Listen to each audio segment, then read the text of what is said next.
Selamat pagi pemirsa, apa kabar Anda pada pagi hari ini? Senang sekali saya Ibnu Fadil dapat menemani Anda di Berita Kaltim hari ini. Sejumlah informasi penting telah kami siapkan untuk Anda dan berikut di antaranya.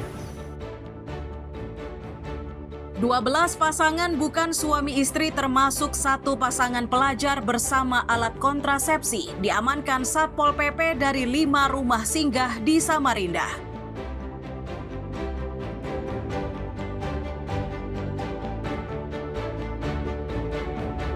Warga di Sangatta, Kutai Timur rela mengantre untuk mendapatkan beras dan minyak goreng gratis.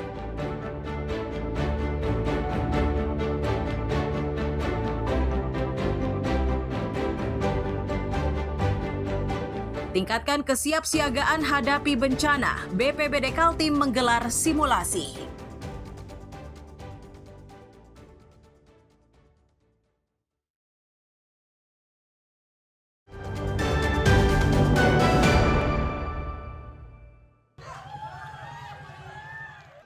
Puluhan petugas gabungan dari Satpol PP, polisi, dan tentara dikerahkan saat melakukan razia rumah singgah atau guest house.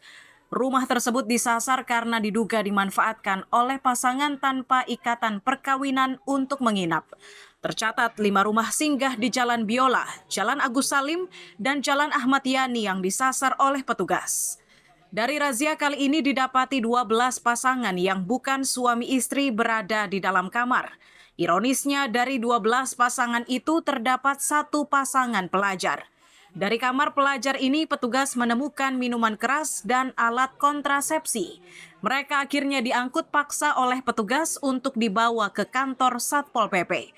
Petugas juga mendapati satu wanita yang melawan petugas. Saat belasan pasangan itu digiring petugas, warga pun menyoraki mereka sebagai bentuk kecaman terhadap tindakan mesum yang mereka lakukan.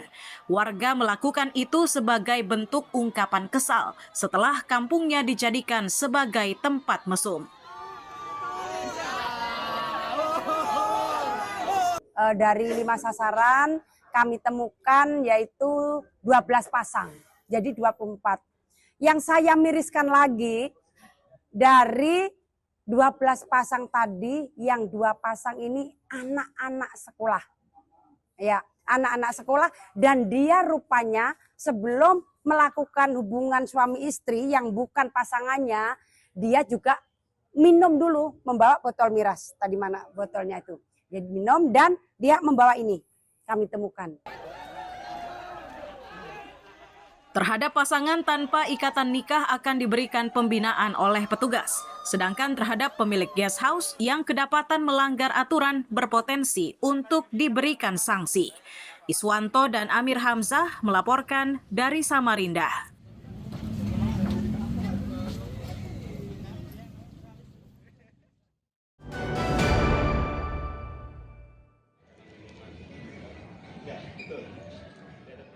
Sidak sembako dan makanan kemasan dilakukan oleh Pemkot Balikpapan bersama instansi terkait Kamis siang. Sidak yang digelar jelang Natal dan Tahun Baru ini tertuju ke pasar modern atau swalayan. Selain untuk memastikan ketersediaan sembako, sidak ini pun dilakukan untuk memastikan tidak ada makanan kedaluarsa yang diperjualbelikan. Dari hasil sidak, Wakil Wali Kota memastikan seluruh produk kemasan masih aman. Hanya saja untuk penjualan beras didapati jika penempatannya tidak diberi alas dasar atau palet.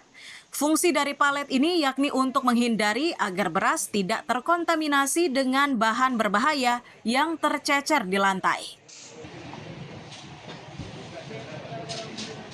Temuan tadi yang berkaitan dengan ini ada beras, tetapi tidak dilandasi dengan parket ya, palet yang lebih tinggi dari lantai.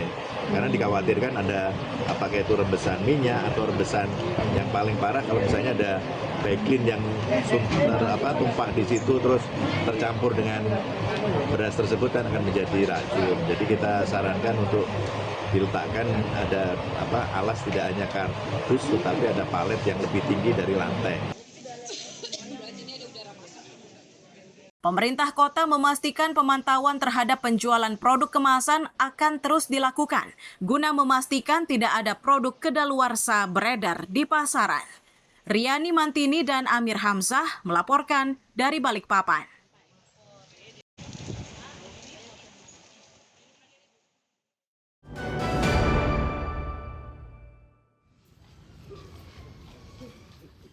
Bersama rombongan, Wali Kota Samarinda mendatangi lokasi proyek teras Samarinda segmen 4 di kawasan Pasar Pagi. Proyek ini menjadi perhatian pemerintah kota karena menjadi salah satu metode untuk mempercantik wajah kota. Dari peninjauan tersebut, Wali Kota memperkirakan pengerjaan untuk segmen 1, 2, dan 3 akan selesai dikerjakan akhir bulan Desember 2025.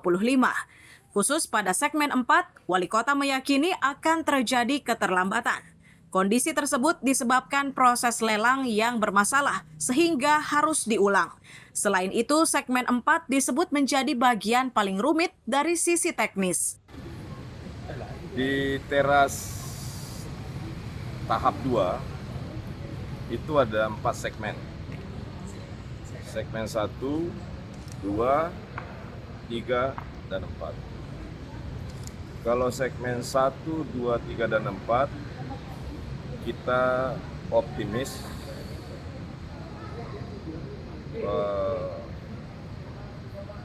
bisa mereka selesaikan dalam Desember ini. Khusus untuk segmen 4 diperkirakan akan mengalami keterlambatan. Itu disebabkan dulu karena ada lelang ulang. Selain persoalan di atas, Wali Kota juga menemukan sejumlah pekerjaan minor yang perlu diperbaiki, seperti permukaan yang tidak landai dan berpotensi timbulnya genangan, pekerjaan pengecatan, serta penguatan pada beberapa bagian besi. Iswanto dan Amir Hamzah melaporkan dari Samarinda.